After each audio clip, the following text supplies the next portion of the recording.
Good evening, Jeremiah. Good evening, Doobie. How are you? I'm great. How are you? I am doing amazing. Good evening, everyone. We are coming to you live from EPCOT right now as they are previewing the Festival of the Arts, which officially starts tomorrow at EPCOT. But we're getting a little media preview today, and Jeremiah's in the park. Tell us what's going on. Well, we are currently at the Odyssey, which I'm trying to remember exactly what the title of it is. Look, here's the biggest sneak peek I got. It is Figment's Inspiration Station. Food, art, and little sparks of magic. So it's the Odyssey. They're going to have they have some of the art displays going on in here, some of the food. As you can see, here's one of the artists doing Figment. I believe that is in chalk up there. But really, the highlight of everything, when I walked in here and came to a dead stop, do you know what this is, Doobie? No. Now do you know what this is? How did you do that? This is the original pin table from the image works for Journey into Imagination that used to be above the attraction. They have two of the boards, and they are the originals. You can't really see it looks like they actually scratched off the information. But I did confirm that these were two of the original pin tables that were above the original attraction and have been sitting in an office now for 20 plus years. 20 plus years. So you actually, you couldn't tell, you shoved your hand under there to do that? Yes, hang on. Yeah, this brings back some memories. Hello, Colin. How you doing? Thanks for joining us. Gio says, that's what I thought I saw, very excitedly. Yeah. So right now it's just the media preview. So there isn't a lot to see in here, except for a lot of people doing interviews and talking. But we do get a special sneak peek at some of the art that will be available starting tomorrow to guests. And these were some of the ones that I've been very excited for. And they are Eric Tan, who did some of the posters that came out a few years ago that were for the expo and mostly for the redo of EPCOT. He personally did these, but instead of doing just attractions, he did art for each of the parks. Really nice. And this is number 10. That one down there is number 10. I believe the two on the other side are number 15. So these are the originals. You can also buy, reproductions, and I will definitely be walking away with some of these. After paying for it. So this Figment Inspiration Station, that's new this year, right? Correct. For the first couple of years for the Festival of the Arts, they used Horizons, or they used the Odyssey here as a center for the festival, and they even we have video up on our YouTube of Marty Sklar talking here at one point about Mary Blair and some of the other artists that really made Disney. Last year, this wasn't being used, but now, thankfully, it is available. They have some of the arts. These pieces right here, that one right there, will be coming home with me in some form. Maya's not too picky, as you can see. There are some that I would love to have a real print for, but that GoFundMe just hasn't really taken off, I feel. Doing my best. Sam Kirk, here's the Dora Milaje art. And what you were seeing right now, some of the artists haven't even shown on their own Instagram site, because I know Jared I think he's shown these two. Right. But I don't believe that he's shown the Luca art on his Instagram. Oh, wow. Yeah, I don't think I've seen that. I love that style. I could see having a couple of those on my wall. And then Gio says, hopefully they have the usual postcard sizes for a lot of these as well. Do you know if they do? Look at there. I don't see any of the ones for Jared's, but they always have. They have the original, and then they usually have the whatever you want to call it, lithograph or framed or matted piece of art, and then usually the postcard. I mean, this one is just stunning. That is on glass, so it is multi-layer. Stunning is a good word for it. Yeah. So there's the entire preview, I'm guessing, is in Odyssey today? Yes. So we have a chance to see some of the merchandise, which I'll turn around and focus on that. And then we've got a chance to try some of the food. Yes, I will go get some of the food and try it. It's so fun, though, to see a lot of this art. These are from the very, very recent movies, Encanto, Turning Red, Pinocchio, movies that just came out. So it's fun to see artwork from them. Brand new. It's hard to see something from a goofy movie lately. That's cool. But now we're looking at the merchandise. This, I think, is going to be one of the very hot ticket items. It's the Figment Munchling. That is the Fig Bar. Now, we've actually been discussing this on LPTV today, so do not eat that. It is not edible. I want to make that clear. Are you sure? I'm pretty sure. See, and the nice thing about this preview is normally previews have just a table and that's the display. This, we actually are seeing what tomorrow guests will be able to purchase and pick up, and we can look at it up close. I think the F stands for Figment, not Festival. He is dominating this thing.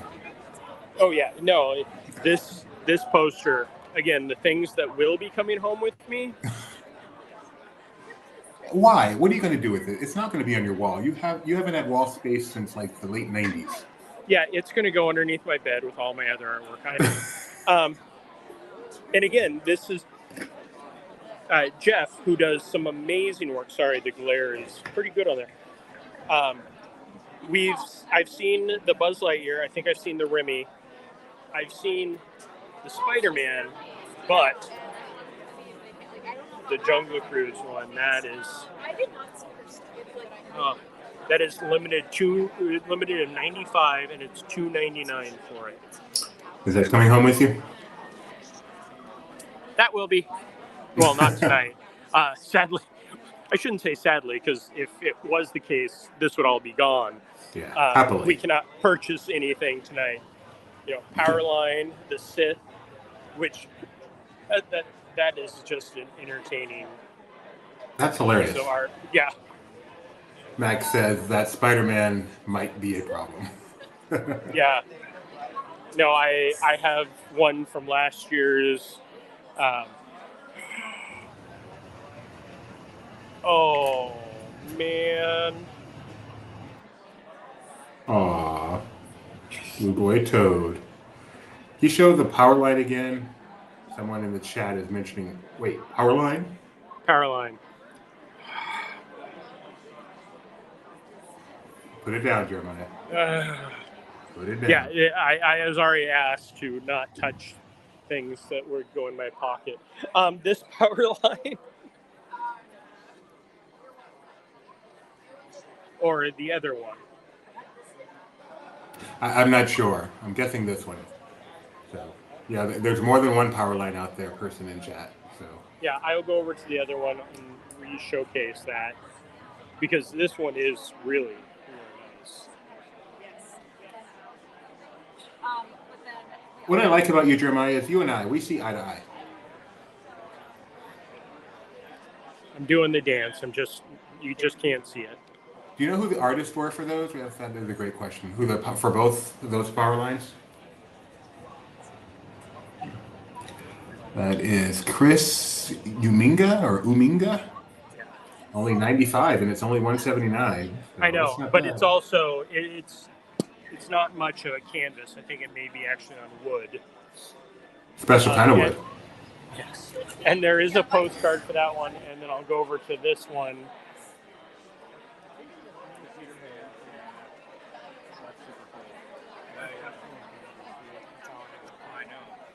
And the perfect cast.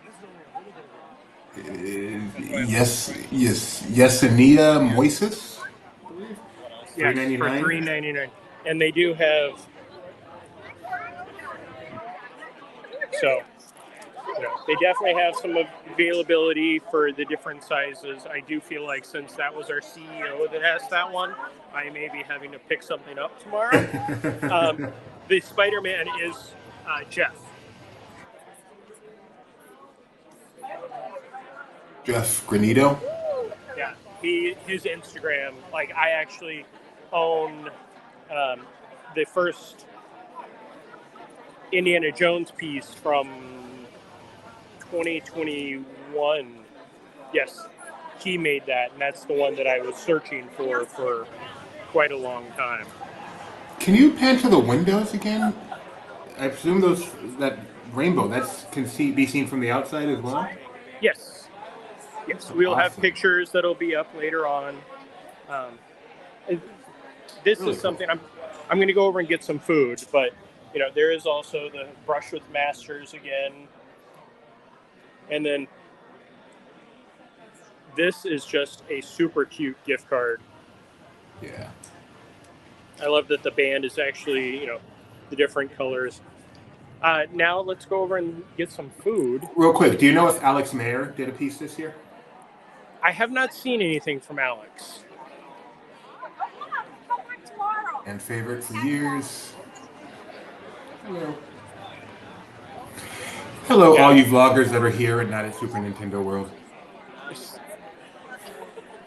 Yeah, I saw the amount of people that were there that all are filming the exact same stuff. I'm like here. Yes. Well, this is a media event. That was a soft opening. That was good point. Yeah, so they have one of the original Figments up there. They added some neon, which is a nice touch. Very, very old school imagination. Yes. We do have beer flights. There is a grape Skittles drink that comes in a very cute Figment cup that I had earlier that I'm still bouncing from. Seriously, like it is pure sugar. So let's come over here and then just get, what do we want? Do we want the rainbow cake or the, hello! Can we get the rainbow cake and the fruit pizza? Please. Oh, beautiful. That's a watermelon. And now comes the time where I have to try to do this with one hand. Save. Almost. No, it's just it's going to stay there. You can do it, Jeremiah. Well, no, it's already on my hand. So, yeah. It's not on the floor. The great thing about this, well, I don't have a fork, so I really can't try this. Why don't you have a fork? Because the forks are over here. Oh. You have to do it atop a trash can, because that's the only way to eat at the festivals. Did we figure out if there's a way to switch the camera while we were live? Go for it. If you drop, we'll wait for you to come back.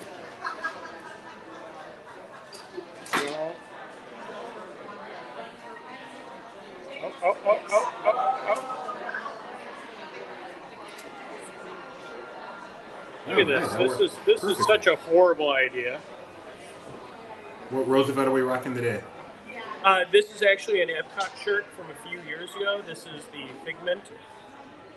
Okay, so I'm going to try the rainbow cake. Sorry, Mac, I'm trying this.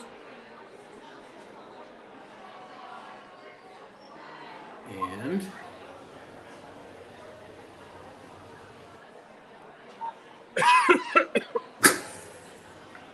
good. Can you taste the rainbow?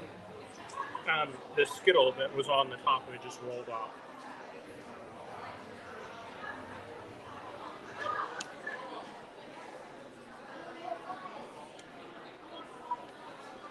That is a very good cake. Really? Now, what are the flavors you're getting there? What makes the cake?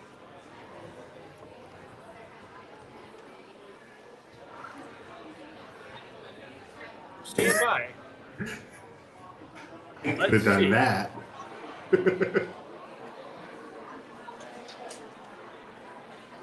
Cake on my hand. I'm trying to find out the. You know, I tell you what, I will do that. I have access to that. Okay, you do that. I'm gonna try the fruit pizza.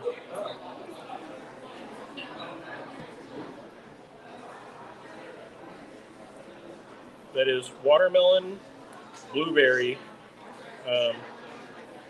Sorry, this is such good footage right here. The fruit pizza is watermelon, compressed cantaloupe, berries, and berry balsamic.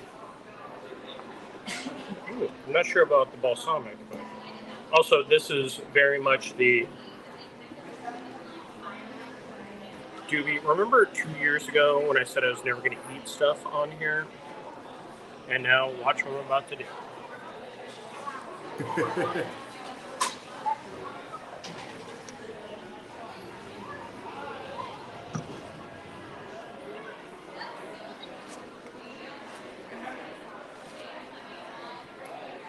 No.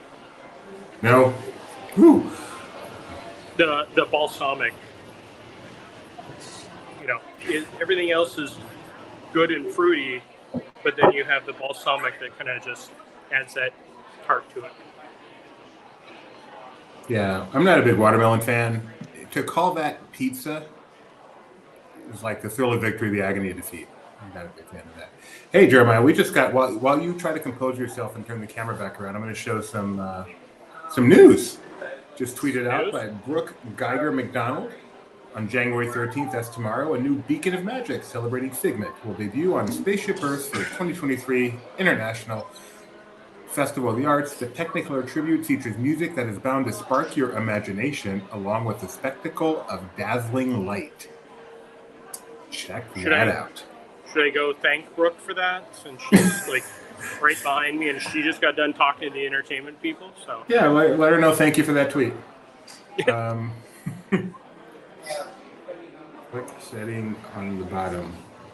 I'm not sure if you're talking to me. Probably not. Oh, he was showing him how to switch the camera. Okay. Why am I still in here? Gio says, this pizza does not sound great at all. Jeremiah is washing it down by going back to the rainbow cake. Yep. Rebecca, I love balsamic. Balsamic is a wonderful taste with bread. Watermelon, not so sure.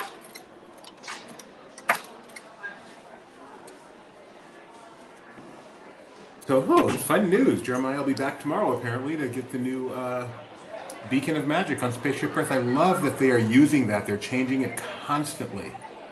Jeremiah will definitely be back tomorrow. Here's more of the art.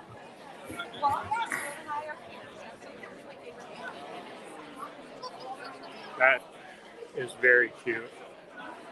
I also have one of Will's paintings from last year that was, go figure, Indiana Jones, Temple of the Forbidden Eye. Looking at all these foods now. This is very, very cool. Did you hear the news about Tiana, Jeremiah? That her salt dome is coming? That they're going to be opening up Tiana's palace. Yeah, I was going to say Disneyland. Yes, but the biggest news that came out of that is they're closing the Mint Julep bar. Temporarily. Yeah. Well, it doesn't even say. Did we get confirmation it's going to reopen? Yes, okay. They confirmed it would reopen with mint juleps and beignets. We'll be back. Okay.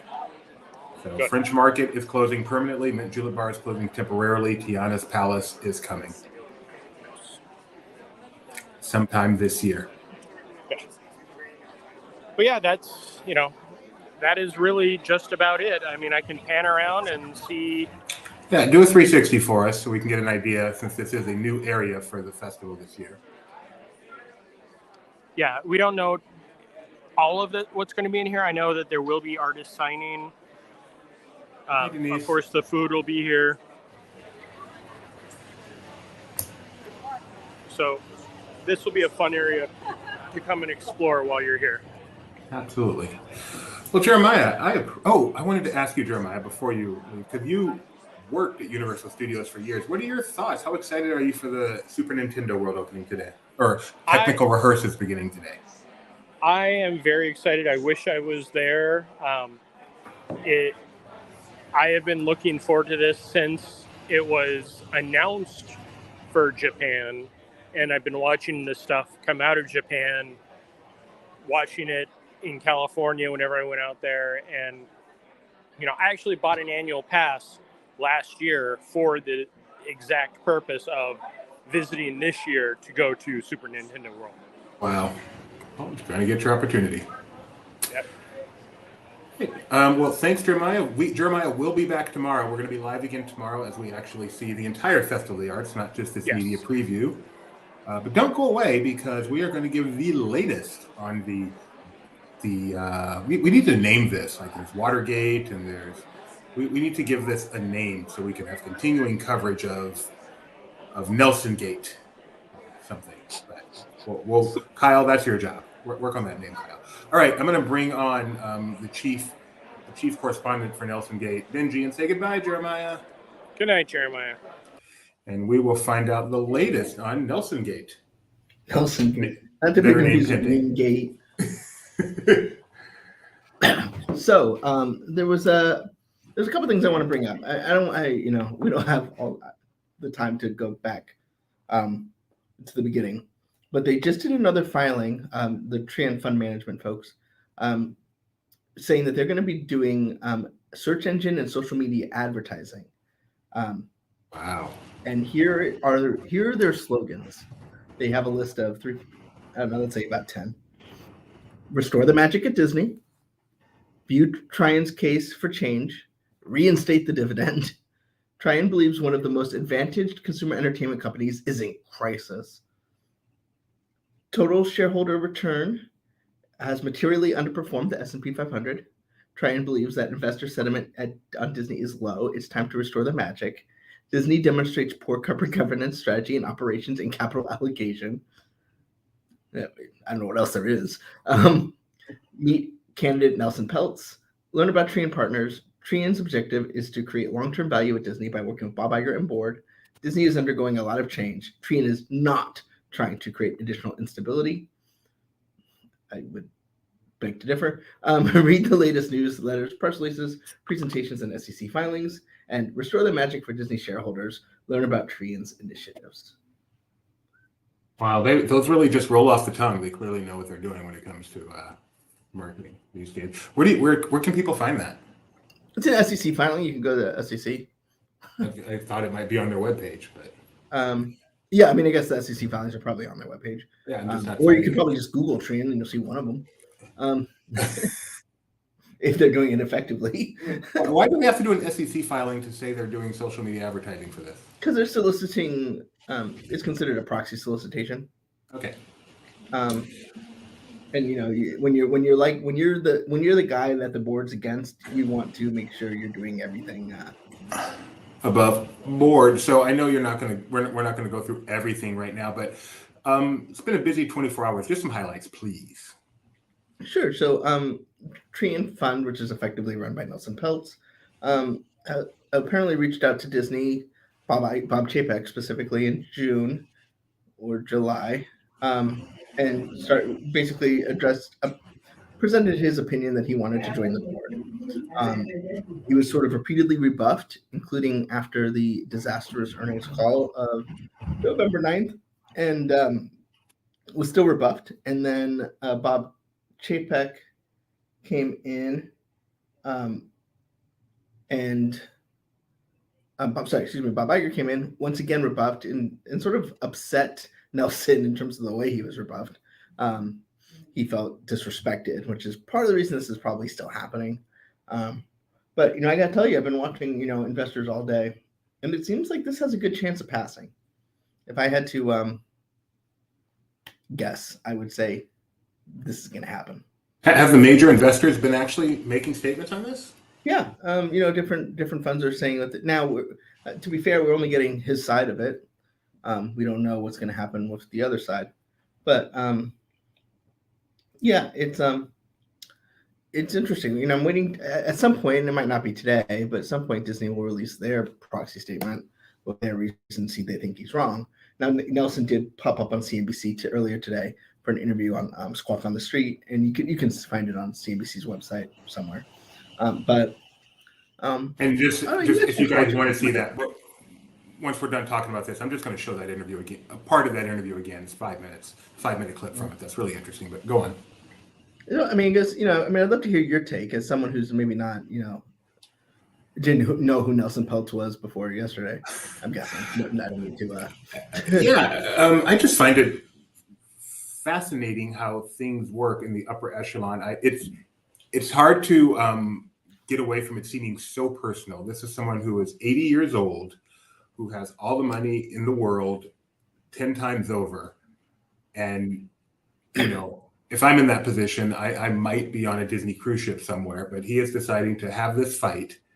Now, Roy E. Disney had this fight 20 years ago, and it was his family. That made perfect sense. But for this guy, I don't mean that in a bad way, but for him to come in and have this very difficult fight when there's no personal connection like that, it makes it seem a little bit personal.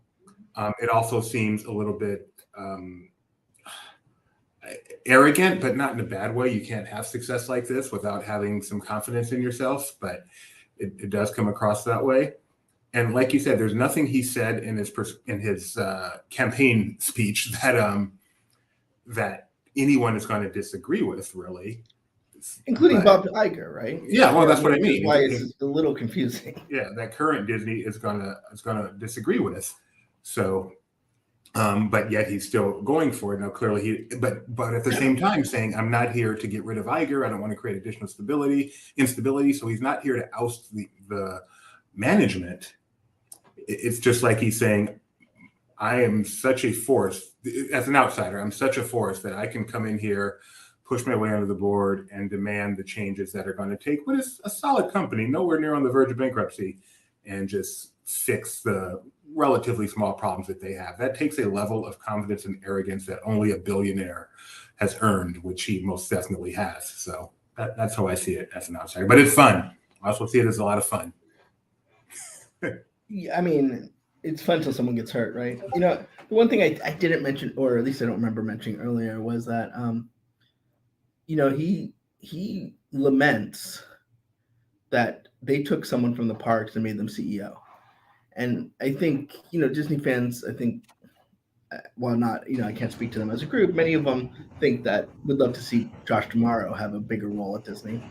And this would maybe, hamper that, as he has expressed regret at having the parks guy run Disney. So we should see.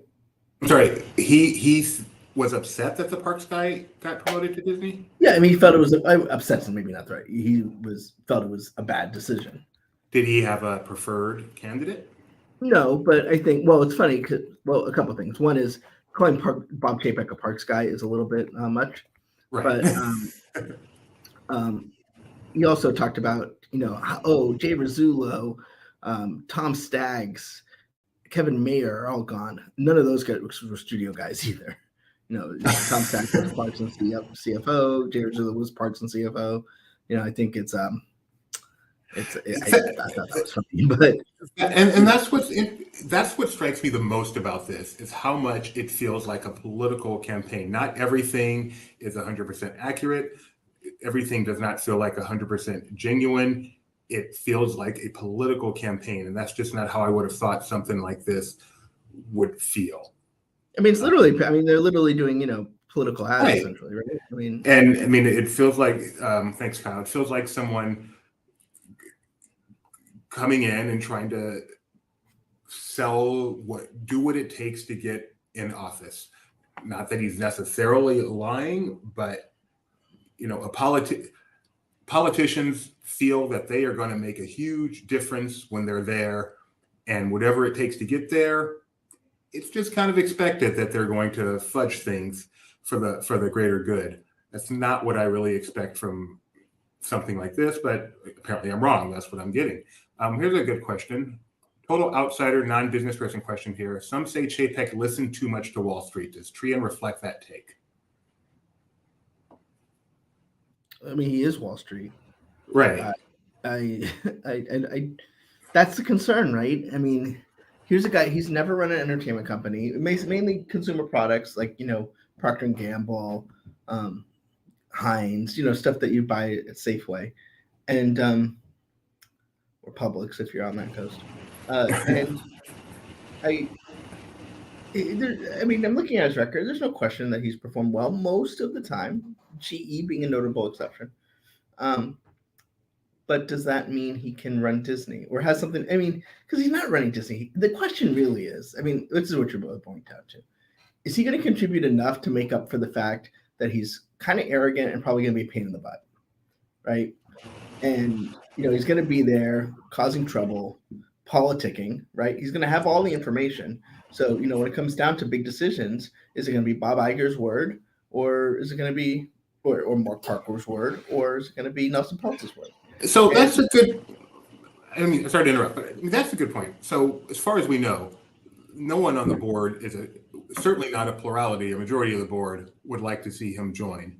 And the board is a democracy when it comes to making decisions. So why does one person coming on the board make that big a difference? Well, because it's not, you have board members who are active. You have board members who are like Mark Parker and Mary Barra. They reportedly were, more engaged. And then you have folks that are probably more going along with the flow. And when there's disruption, they may agree or disagree. Wow. Okay, I'm sorry.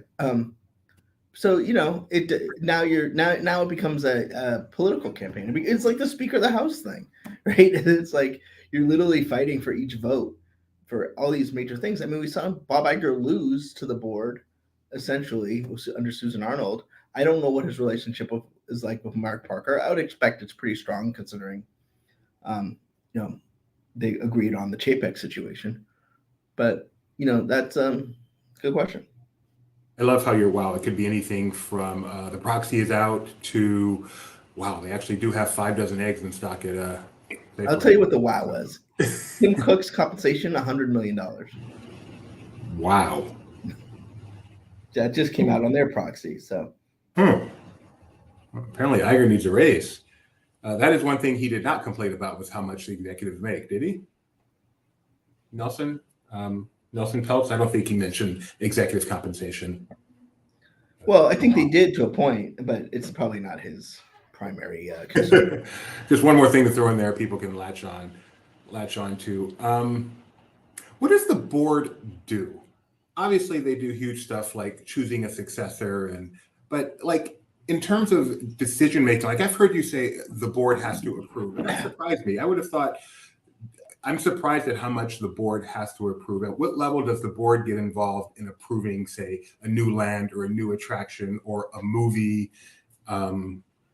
So they're involved in the capital allocation. I don't think they're not going around saying, oh, you should make this movie or that movie or build this attraction or that attraction. But what they are saying is hey, I think you should, I think spending $500 million on this land is a good idea. Or I think buying a new cruise ship is a good idea. It's when it crosses over to a major investment. I don't think it's a creative decision, especially given Disney board doesn't have a lot of creative folks. But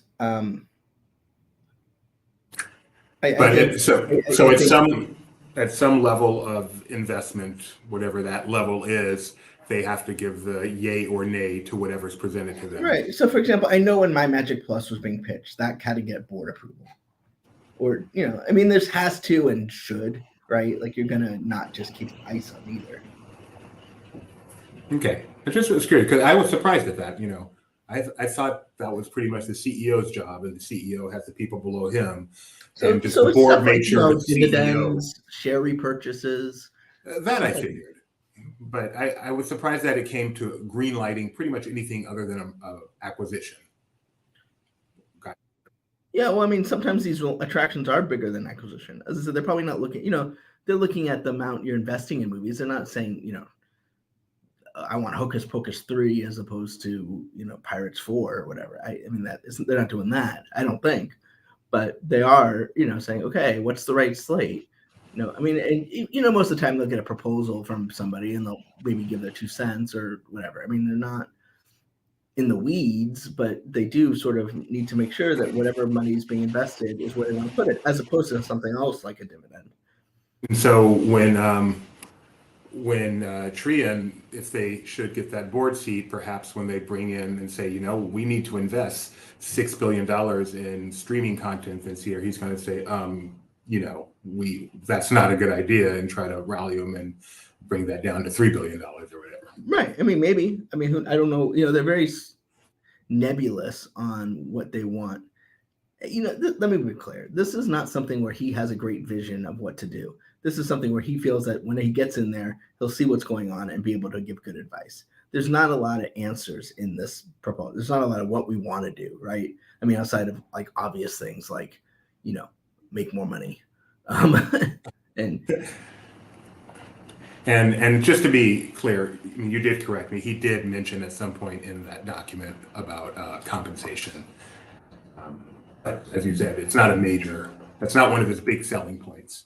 Right. I mean, this is a sales document, not necessarily his heart document. So I think when you watch the interview, you get a little bit more about what actually matters to him. I mean, I thought it was a little chintzy. It's not the right word, but to bring up that he didn't get to have a meeting because Bob Iger was on his yacht. Like, is that really necessary? Like, do you need a sales thing? That's a sales thing. Coming from it's not relevant to the discussion that Bob Iger took a vacation. Coming from one billionaire to another, but saying he's on his lot, and I wanted to talk business. Right. Bob Iger wasn't CEO yet, was he? No, he was. He was. Okay. But it was basically Christmas, and let's be honest too, he was probably stalling a little bit as well. I just got the job. So it is interesting. You did do a really good, Petty's the right word, Kyle. Thank you, Petty. Did the bulk of it, but there was a good timeline on our website, and it is interesting how. Go ahead. I was just say, if you got it ready, I'm gonna see what the newest update is, and if you want to talk, I'll be back in a second. Oh, okay. You know what? This is a good time. It's only 5 minutes long, and I know not everyone has seen this. It's good to hear from him himself instead of us just representing him. So check this out. Hear it from his mouth. He was on CNBC this morning. This is a 5-minute snippet that CNBC put out on their Twitter. Joining us now is Nelson Peltz. He's Trian Partners founder and CEO. Nelson, great to have you. So much to get to. Let me start by changing a quote from a famous movie with my first question. Of all the companies and all the industries and all the world, you got to walk into Disney. Why? Why Disney? And why you? David, good morning. And good morning, Jim. Why not? We have skin in the game. We look at a company and we look at Disney and we say that this is the most advantaged consumer company on the planet. And we love it. That's the reason why we're here. However, the TSR, the total shareholder return over 1, 3, 5, 10 years has materially underperformed the S&P and underperformed the proxy peers that the companies selected. Equally as important, there are a lot of retail investors in this company. They eliminated the dividend that was in effect for 57 years. 57 years of a dividend, and now it's gone. And now they want to tell us that everything's going to be great again. We think that we can help. We have a record of helping, David. David, I know you've seen our slide deck.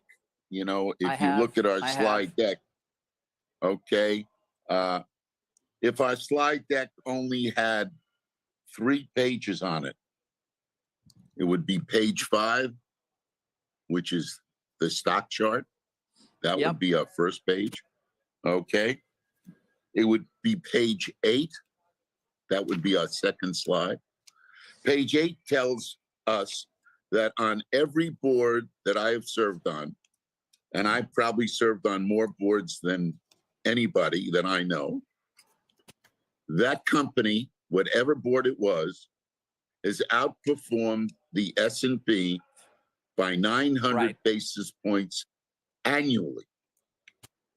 Nelson, And you know, Nelson, David, we're very long term. I know you are. You're very long term, average of as much as 6 years. That cannot be a criticism leveled against Trian in any way. And people can follow at home when you call out page numbers. But let me come to some specifics here as well, which is, you know, you're going after a company that has now announced it's replacing its chairman, that since you built your position has replaced its CEO, and that has embarked on a cost-cutting program that seems to at least mirror to a certain extent some of the things you're asking for.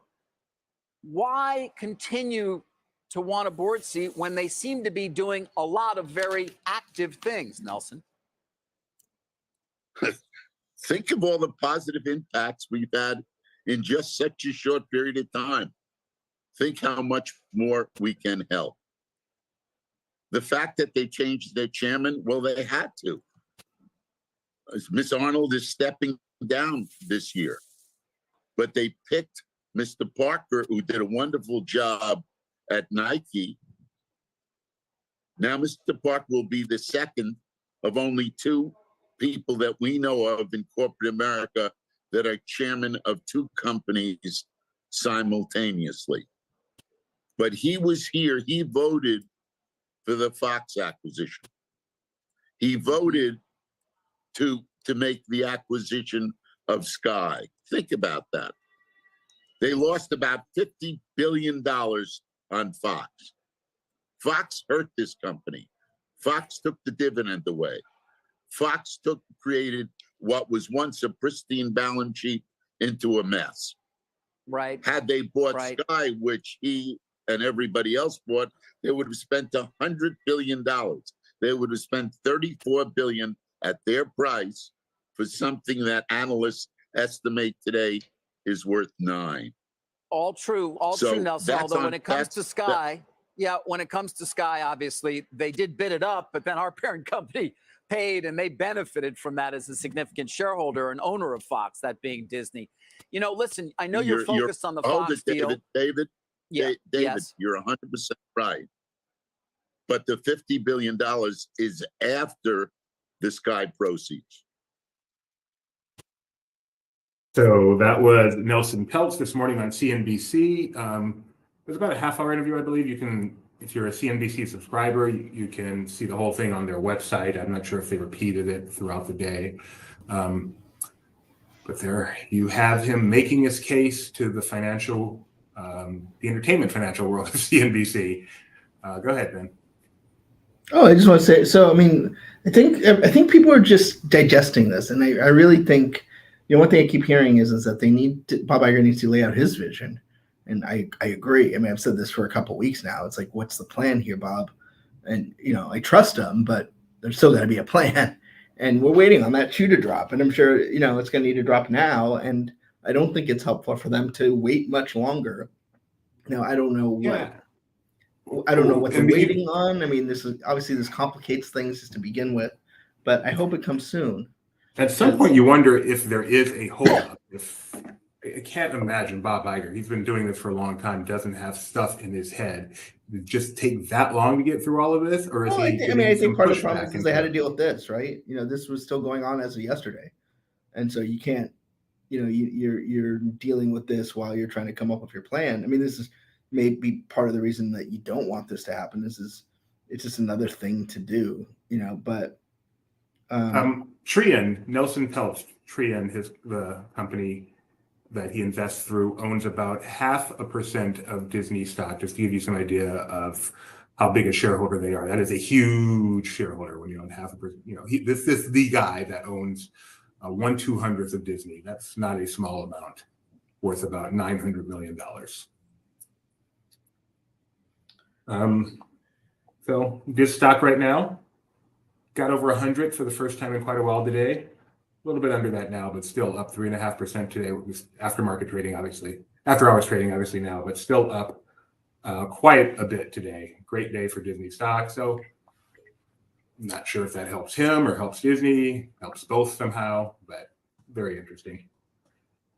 And we await the Disney response. I mean, we really won't see a holding pattern because we may hear even more from Trian. We may hear more from other investors and pundits, but we certainly are in a holding pattern in a way until we hear directly from Disney. One interesting thing, maybe you want to reiterate this about how in the timeline you talked about how Ben, you talked about in the timeline how he was offered a position as not on the board but as an advisor in Disney. Yeah, that's what he says. Although there's some reporting on CNBC that didn't happen, which is why we really want to see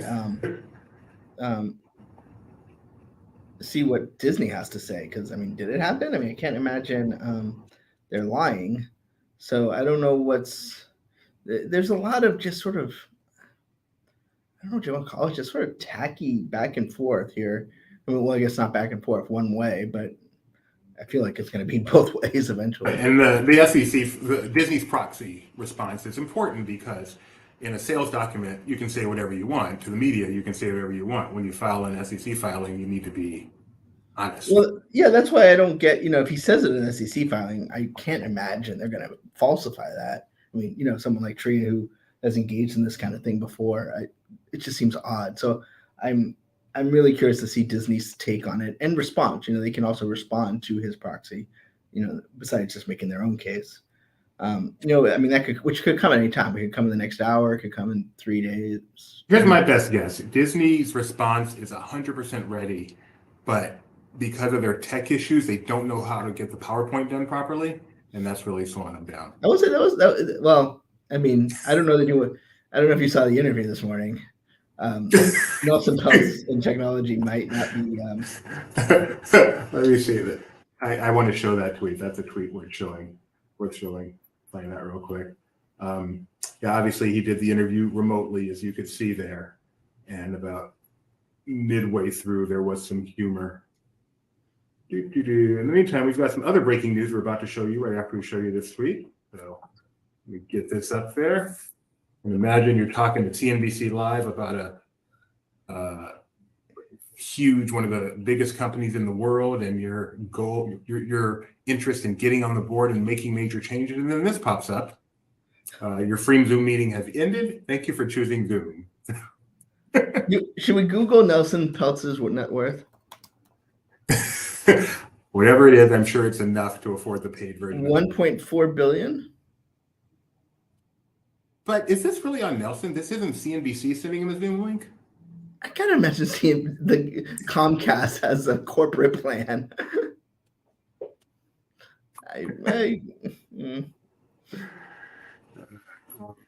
All right, so that breaking news I just mentioned, you want to clue people in while I show some pictures? I don't know which one it is. Avatar. Okay. Yeah. So, right. Avatar, obviously a big IMAX play. So, James Cameron, obviously the director of Avatar, and John Landau, the producer, were able to put their handprints in front of the Chinese theater in Hollywood, an IMAX theater, IMAX being a big deal. They were also nominated today for the PGA Award for Avatar: The Way of Water, the most successful worldwide release of 2022, and the 7th highest grossing film of all time, worldwide. So it's kind of, normally we think when we're on Hollywood Boulevard with a Disney movie, we think the El Cap, but sometimes we go across the street, and here you are with now Disney fan. I mean, John Landau is a huge fan of Pandora, the world of Avatar. Sorry, that would have been great. So little parade down Hollywood Boulevard. That would have. That would have been good. So that's some fun news. Everyone, by the way, knows that even when you go to the El Cap, because you got to park somewhere. And so we all know about parking across the street. And then speaking of the LCAP, come January 28th, I would be surprised if I see Ben at work on January 28th because Homeward Because Bound. it's a Saturday. Well, that too, but also because Homeward Bound is going to be doing a screening there and a live panel, 30th anniversary. Yep, got my tickets. So who needs Disney it. 100? I got Homeward Bound. Benji will see one type of movie every single time. It stars a dog that lives through the entire movie. That is a requirement as well. Yes. Oh boy, the ending though, man. I've never seen Homeward Bound, so That's because you have no heart. some things are true. I was checking our LP. I just got that by going to Laughing Place and clicking on Disney News and saw that there.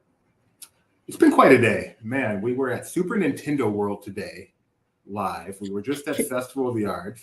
Can I give Universal? I mean, I love what they're doing at Super Nintendo World. It looks really cool.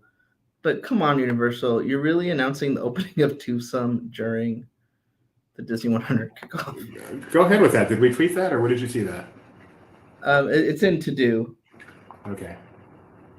But yeah, Twosome, which has a fun name that I can never get exactly right. Do you have it? I do actually. I just got an email from them about it. Toothsome Chocolate Factory and Savory Feast Kitchen. So much fun, and it's so yummy. I love this place. We go there all the time in the Florida version, which is already open at City Walk there. Opening January 27th. Isn't there something else opening on January 27th that might get a little more attention? Yep. Mickey and Minnie's Runaway Railway at Disneyland. Yeah. Nevertheless, it is opening January 27th. It's just a restaurant. It's not like really competition for an attraction, but it is amazing. And I'm happy to have that in California. And what else? We found out earlier today, that Mandalorian Season 3 is going to get a trailer on Monday in the midst of the Dallas Cowboys trouncing the Tampa Bay Buccaneers. So that's going to be during that game. I think they said at halftime. Yeah, at halftime, an exclusive new trailer will debut for Season 3 of The Mandalorian, which starts streaming on March 1st. So excited for that and excited for this trailer, unless Dallas is the ones getting trounced, in which case I will have long turned the game off and moved on with my life. But that's not. No, you'd switch to the Manning cast. Right? I'm Right? going to think about that. I'm going to stay positive. Don't bring it up. Dallas is going to do just fine this weekend. Just fine. Wow, lots of new merchandise. Of course, the huge story today, we mentioned this briefly when we were talking to Jeremiah, but the huge onstage story is that Tiana's Palace is replacing the French Market at Disneyland. It's going to be opening later this year. French Market's final day of operation is, do you happen to remember that, Ben? February 16th. Yeah. So starting February 17th, French Market will be closed. The Mint Julep Bar will also be closed. Tiana's Palace will open later this year. The Mint Julep Bar will reopen later this year. Still serving mint juleps and beignets. You can see some of the beautiful artwork for Tiana's Palace. Got the riverboat look to it. Do you know why this is Tiana's Palace? The cruise ship has Tiana's Place, and why both exist in the same universe? No. Okay. I mean, I'm sure there's always a reason. Sometimes it's stupid. My wife will sacrifice going to DLR for the opening to instead. Hey, if you want to go to Twosome, talk to me, because there may be an opportunity for that. We love Twosome. We used to go there. We did not go on a trip to Florida without getting to Twosome, just because we love the shakes and the food, the bread so much. And we love to go there with our LP staffers too. They're a fun group to hang. Have you ever hung with the LP people? They're fun. They're a nice group of people. I really haven't. It's scary to hang with the boss, I realize, but they'll hang with us. You're the boss. Who's the boss? Tomorrow, right? Today's Thursday. Yeah, tomorrow. Who's the boss? Mike's going to be talking about the finale of Willow, the latest episode of Bad Batch Season 2. Goodness, things need to slow down. I mean, we're not even talking about like the big FX news today, and Go ahead and talk about it. What's that? What was the big FX news today? I can get it. Give me 1 second. We have a story, but okay, a couple things. Go ahead. Okay, so the New York Times presents Sin Eater, a two-part documentary about Hollywood's dirtiest PI, Anthony Pellicano, is coming Friday, March 10th to FX and Hulu. Dave, that sort of viral comedy, is going to debut its third season in April 5th. The Legacy of Dilla, the DJ, the prolific musician, producer, and visionary, will premiere April 7th. Dear Mama, which I've actually seen, it's a 5-episode docuseries on Tupac. Tupac is going to debut April 21st, and they're doing. You've heard of like American Crime Story, American Horror Story? Mm-hmm. They are doing American Sports Story, and it's What's season about. one? What's that? So what are they doing for that specifically? They are doing Aaron Hernandez. Oh my goodness, that's interesting. That is interesting. Yes, Gio, the Golden Globes were a couple days ago. We talked about those yesterday, and I'm sure we posted on. Well, I guess are they big? It's hard to say. But Disney did okay. Abbott Elementary, which is pretty unusual for a network show, won Best Comedy. Supporting actor for Wakanda Forever. Her name escapes me right now. So yeah, Disney did pretty well. Yeah, and Banshees of Inisherin did well on the movie side too. So Angela Bassett. I got Angela Bassett from Wakanda Forever. Yeah. And Disney Enchantment. And we don't do a ton of merchandise on this show because that's the expertise of the two Rebeccas. But I love to say Petunia Picklebottom. So we recently just put up this article on some new stuff they have in their Mickey collection. Mickey and Friends Good Times collection, they call it. We got this backpack, caddy. Not even sure what a Max Pixel is, but there it is. But mostly I just wanted to say Petunia Picklebottom. So Barely Necessities always covered that very well. I'm sure that'll be on Tuesday's show. And don't forget, today is the official opening of the Legoland new attraction, Pirate River Crest. So we got the 23-minute video queued up for you too that you can check out on YouTube. Yep, that is on Disney, on our YouTube channel, and we also have it in rotation here in between all these live shows on Laughing Place TV. So check that out. And just doing a quick Twitter check, see if there's anything new going on. Mike is still at Nintendo World, so make sure you check out our Twitter. He said that Mario Kart is now posting at 120 minutes, so the word is out. Yeah, I don't know. I don't know if he put this on Twitter or not, but he said he put in here, more than a few people have told me they came today because they got the news from us that it was open. Oh, that's awesome. That's what we do, news. This is my favorite tweet of his. I'm going to share this one. I generally try to avoid taking photos in restrooms, but I had to sneak a peek of the mural above the sink in the men's restroom. The music is the familiar underwater theme from the Mario games. Very cool. So Mike got a picture of the refresher in Super Nintendo World. And there's tons of tweets on there. Yeah. To say there's a lot 4 minutes going to 3 o'clock. You think the proxy is going to come at 3? All right, we can do 4 more minutes for you, for sure.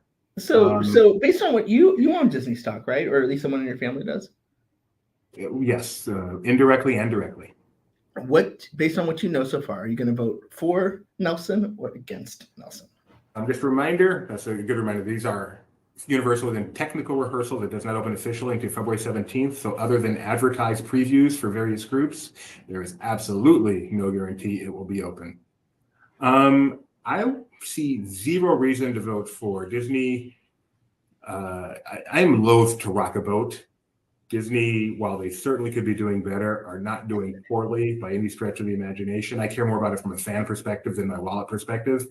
I would, if they're recommending a no vote, I would give a no vote. How about you? I would probably vote no. I mean, I just trust Bob Iger's earned my trust. I'm not saying I'm a forever no vote. If things don't turn around or if they don't give a decent, sort of rebuttal, then maybe I could switch. My voice would probably be different if Bob Chapek was still CEO. But this would be It's hard to so weigh that now. But interesting if Bob Chapek were still CEO. interesting so much that I wish it happened. I mean, we talked yesterday. We think the fact that this was going on, because this has been going on, was at least a factor in Bob Iger's return. So if that return didn't happen, if this was all going on and Chapek was CEO and Disney said no, no, no, and this, first of all, would they have said no in the face of a proxy fight, or would they have caved a little bit? Chapek, perhaps doesn't have quite the backbone against Wall Street that Iger does. And if they didn't, and the proxy did come up, would there be even more support against the Chapek? That would be so interesting. It really would. And, this whole thing's going to still be interesting, but. Hey, guess what construction has begun? Scott Gustin. Construction has officially started on reimagining Pacific Wharf and California Adventure to San Francisco from Big Hero 6, which was announced at the expo. The lagoon is being drained today to allow for work to begin. Disneyland officials confirmed. Wow, that's one I'm looking forward to. It's just a fun site. It's nothing major. It's just a core, but it's going to be fun. I like the look of that. Yeah, I do too. It's it's a film that it's not like Big Hero 6. I mean, it's done well and they've done the series stuff, but it's not like overplayed where you're just going, like it's kind of the right amount of success. It's enough success that you're excited for it, but not wasn't everywhere that you're kind of tired of it. So, yeah, that is nowhere near overplayed. Yeah. And we showed this earlier, and we're going to mention again, one of the true hidden gems of Figment's Inspiration Station at the Odyssey. Do we have Twitter editability yet? At the Odyssey is the return of some of the original pin tables that used to be in ImageWorks. And yeah, we saw them live. They are there. You can stick your hand in there and make whatever shape you want. That is a pretty cool thing that they have in the Figment Inspiration Station, which I just love. And then some of those magic shots that they have this year too. I'll see if I can find that, are really, really cool. I think the Festival of the Arts is an underappreciated event. I mean, I've talked before about how like Food and Wine kind of has a drinking problem, and obviously holidays around the world is great, but it's a brief. But I feel like this is just a perfect January event. I really enjoy it. And Jeremiah says it's his favorite. Absolutely. Yeah. So this is one of the magic shots you can get, and it's Figment done with the light pen, but the magic shots, you're not actually drawing it, or she's a really, really good artist and you shouldn't be an artist. And this is like the first time I've ever seen a magic shot where I go, I want to get this one. If I'm in the park and this is going on, I am going to get this magic shot. I love this a lot. Of others as well, featuring Figment and other things. What's your thoughts on Figment? I would figure you're anti-Figment. What do you think of me? So when I went to Disney World for the first time in 1997, Journey into Imagination was all the rage, and I was so looking forward to riding that along with all these other cool Disney World rides I'd heard of.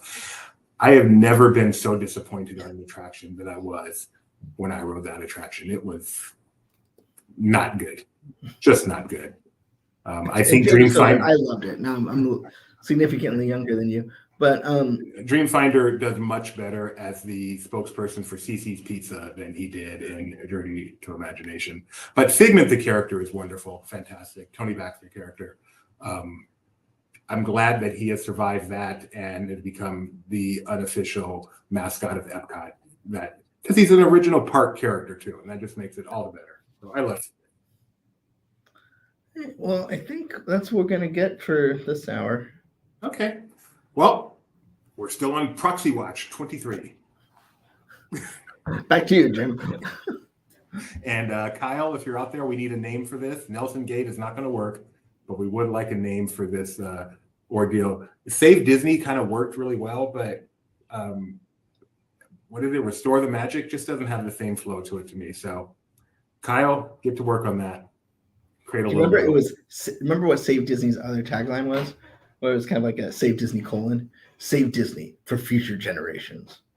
Well, we saw a sticker earlier, "Save Disney, Restore the Magic," which was really funny. But I don't, have you brought this up, like your memories of Save Disney? no, would you like me to? I would. Gio says, I wrote the original replacement. That one was special. Yeah, that got a little heat. I was still pretty early in my Disney fandom, but that shareholder meeting, you and I both went to the shareholder meeting, the famous shareholder meeting in Philadelphia with the vote and all that. That was a fun meeting. The activity outside, the memory of Michael Eisner closing the meeting and then having a bunch of shareholders yell, vote, vote, because he hadn't yet revealed the vote results from the proxy. Again, you picture corporate America being this, and it turns out to be this sometimes. You know, you think you have the House of Representatives and you have Parliament in some third world country or something. That was quite a moment. And that's my biggest memory from that. And just the campaign. Save Disney was most definitely a campaign.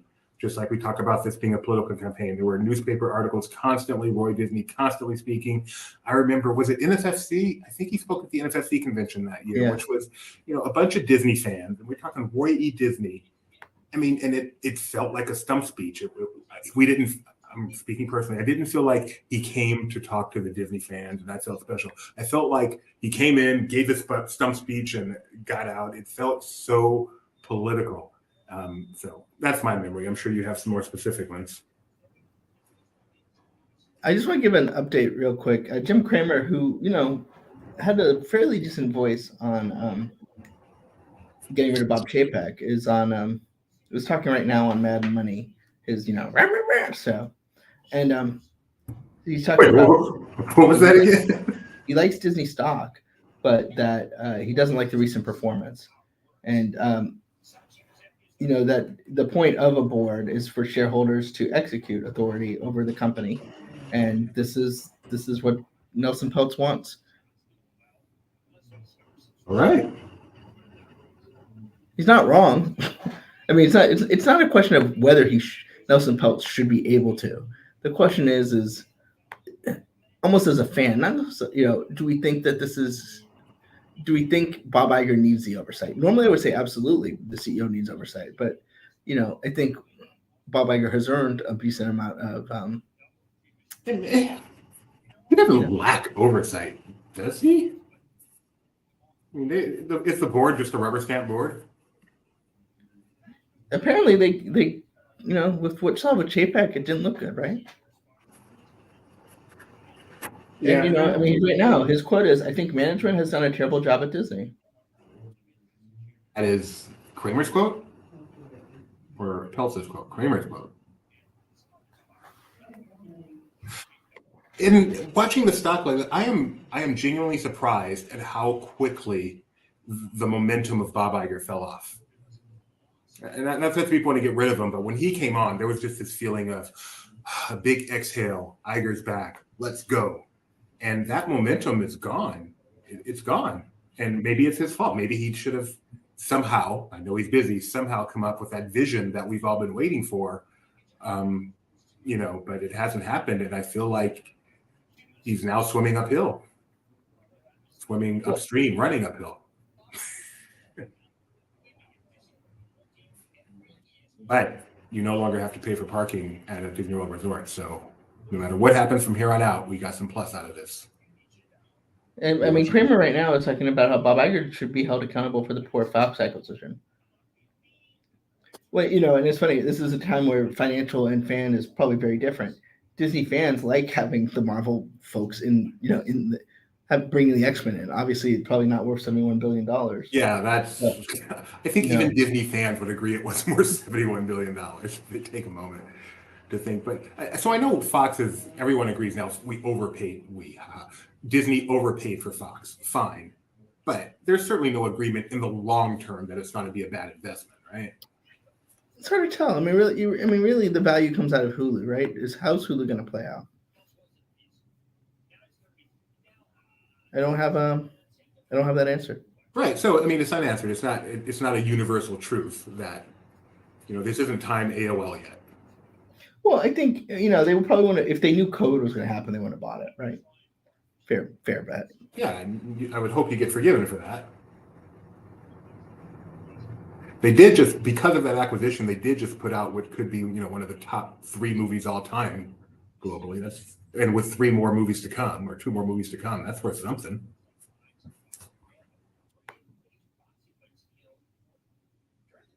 Kramer's on CNBC now. People want to go watch it. If they want to, I'm sort of half listening to you and half listening I to can him. tell.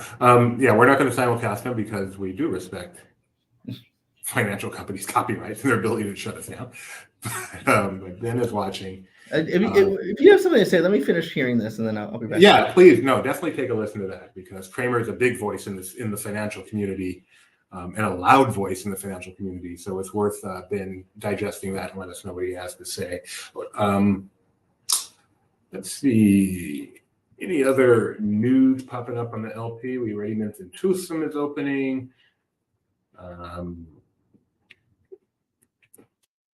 Tomorrow, we will have Mike Celestino, and his Who's the Boss podcast will be broadcast live on LPTV as he talks about Bad Batch Season 2, the latest episode, and the finale of Willow. And he's got his guest tomorrow. And unfortunately, I don't know her name, but it's one of the contributors to StarWars.com. So that's going to be pretty fun. Looking forward to that. Mandalorian Season 3 trailer, a brand new trailer, is coming at halftime during Monday night's wild card game. Super Nintendo World is now on the app, so if you want to get more details about it, you can just download the Universal Studios Hollywood app to your phone and check that out. We talked about Tiana's Palace opening. One thing we didn't talk about just now, we talked about it earlier today, is the fact that former president of Walt Disney Imagineering, Bob Weiss, who is retired from Imagineering, is going to become the new global immersive experience design leader for Gensler, which is an architecture company. So it will be interesting to, if you want to follow his career and the types of things he works on, to see what he does over at Gensler. So what else we got? New licensees for Indiana Jones. Obviously, yesterday, Mike got to see a Hasbro Pulse, or everyone got to see a Hasbro Pulse presentation on merchandise coming out for Indiana Jones. And we had Mike on to talk about it. And so lots of Indiana Jones, and of course, Indiana Jones, the Doll of Destiny merchandise coming out across the board, not just from Hasbro. That's pretty exciting. Super Kitties is on Disney Junior. Is on Disney Junior. You can go watch that. Benji previewed that yesterday, and it turned out he's a pretty big fan, and he likes dogs mostly. So if he likes Super Kitties, it's probably pretty good. Yeah, Ben? So basically, I mean, he wants Nelson Peltz on the board. He says he's dumbfounded why they wouldn't, and he's holding them accountable for the disastrous Bob Chapek transition and the Fox acquisition. And I think it could, as you said, it could be said that he played a part in Chapek's ouster, so he has some weight here, and him coming out and saying that could definitely play a part in Peltz getting his way, correct? Yeah, absolutely. I mean, these people are going to, votes matter, as we saw, and Roy Disney was able to get 47% to withhold their vote in a much harder regulatory environment. I don't see, I'm watching CNBC, and it seems like most of these analysts who control a lot of votes are going to vote for bringing him on. I mean, things could change, Right. The other shoe hasn't dropped yet, but it will. And, we'll see what they say. And, So the other thing could just be, hey, you know what? Not worth it, dude. Come on board. yeah, I was gonna say, if it seems that obvious, if the groundswell gets to the point where this becomes a foregone conclusion, they turn it into a make nice, get everyone on the same page and bring them on, I would think, instead of having to go through the proxy. Yeah, I mean, it's complicated. We don't know. There's so much we don't know. But, I guess what I worry about is obviously he and Iger don't see eye to eye. Now, that doesn't mean I don't know who to blame, but I do. I mean, I don't blame anybody, but that's what worries me. Is that this seems personal, and I don't want that in the boardroom. Is at this point, has it reached to the point? You okay? Yeah, I guess this isn't Disney news, but I found it fascinating. Okay. Warner Brothers is looking to sell its music library, which spans soundtracks to films like Batman, as a way to squeeze more money out of Warner Brothers Discovery. I mean, that's what you don't want, right? You don't want Disney to Right. become a fire sale like they've been. And Nelson Peltz has made it very clear that that is not his goal by any stretch of the imagination. And I think what he's done with previous companies when he's come in shows that's not his goal. That's not what he's trying to do. Question for you. Has it reached the point where Disney has to respond? Or if he really is getting support, if everywhere they look, they say, people won't think this is a good idea, Disney could say, we are bringing him on board without giving their response as to why they should vote no. I mean, well, they're going to have to give responses to why people should vote no, otherwise. Well, that's my question though. At some point, Kramer's for it. You said a lot of the investment community seems to be for it. Could they say, we're not going to say why you should vote no. We're just going to change our mind and bring him on the board now? Yeah, they could do that. They would probably still even have. I mean, if they put him on their proxy, they're going to say why he should be there. Why he should be there. I'm just wondering if because he came out with his pitch, if in order to save face, they have to give the response. They have to give the opposite response. Well, I mean, they don't need to give an opposite response unless they want to go, bring him on. But they have to. Basically, it's like, how you get that guidebook, that when you vote. Yeah, I understand logistics. I just think in terms of like saving face. If they were to say tomorrow, we've changed our mind, we're going to let him on the board, we're going to give you reasons why you should vote him onto the board. That would seem to give him a ton of power. He came out, we were against him. He came out. All of a sudden, we changed our mind. I don't think you need to worry about saving face. I think what you're worried about more is this sort of creating a precedent for this thing. I own half a percentage of Disney. I want to spot on the board. That can become problematic. There's a segue. Huh? Sorry, I meant to do a better segue than that. Mike Celestino's tweeted out some food from Super Nintendo World at Universal Studios. There's a Super Mario burger, and this looks quite yummy. And as Mike, those of you who know Mike and his food, he said he was smart this time. He brought his Tupperware. This stuff will be making its way home to his wife. So, Mike, thinking ahead. All right. Are we done here? I think we are. All right. Folks, there's a lot going on. If anything breaks tonight, we'll be back. Otherwise, we'll be back tomorrow morning because something will happen tomorrow at 6 on CNBC. Pretty sure of that. I'm Doobie. That's Benji. It's been fun.